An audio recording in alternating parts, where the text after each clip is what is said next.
हल्ला गुल्ला ऊपर से आया तो हमने ध्यान दिया, एक आदमी पहले कूद गया, एक दूसरा भी कूद रहा था। तो जो पहले कूद गया वो ऊपर से स्पीकर की तरफ बढ़ रहा था और वो हल्ला गुल्ला कर रहा था। वो उसने जूता उतारना शुरू किया, जूते में कोई चीज़ थी। तो जब उसने शुरू किया उसको वो पकड़ा गया, बेनीवाल थे, उन्होंने उनके जब पास पहुंचा उन्होंने पकड़ लिया। तो फिर मेरे को था कि एक दूसरा भी है पीछे। जब हम वहां तक पहुंचे तो उसने वो बम टाइप था, कुछ स्मोक सा निकल रहा था, ये पीले रंग का बहुत धुआं था, ये बिल्कुल वही लगा है। उसी को मैंने फिर पकड़ के उसके अंदर बिल्कुल सर, जब वो ऊपर से कूदे हैं तो हम आगे बैठे हुए थे, 0 आवर का लास्ट टाइम था। तो थोड़ा हल्ला गुल्ला ऊपर से आया तो हमने ध्यान दिया, एक आदमी पहले कूद गया, एक दूसरा भी कूद रहा था। तो जो पहले कूद गया वो ऊपर से स्पीकर की तरफ बढ़ रहा था और वो हल्ला गुल्ला कर रहा था। वो उसने जूता उतारना शुरू किया, जूते में कोई चीज़ थी।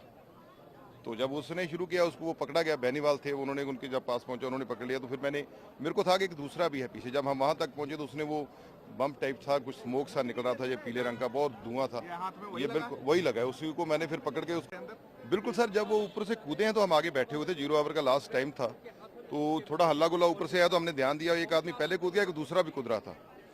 तो जो पहले कूद गया वो ऊपर से स्पीकर की तरफ बढ़ रहा था और वो हल्ला गुल्ला कर रहा था। वो उसने जूता उतारना शुरू किया, जूते में कोई चीज़ थी। तो जब उसने शुरू किया उसको वो पकड़ा गया, बेनीवाल थे, उन्होंने उनके जब पास पहुंचा उन्होंने पकड़ लिया। तो फिर मेरे को था कि एक दूसरा भी है पीछे। जब हम वहां तक पहुंचे तो उसने वो बम टाइप था, कुछ स्मोक सा निकल रहा था, ये पीले रंग का बहुत धुआं था, ये बिल्कुल वही लगा है। उसी को मैंने फिर पकड़ के उसके अंदर बिल्कुल सर, जब वो ऊपर से कूदे हैं तो हम आगे बैठे हुए थे, 0 आवर का लास्ट टाइम था।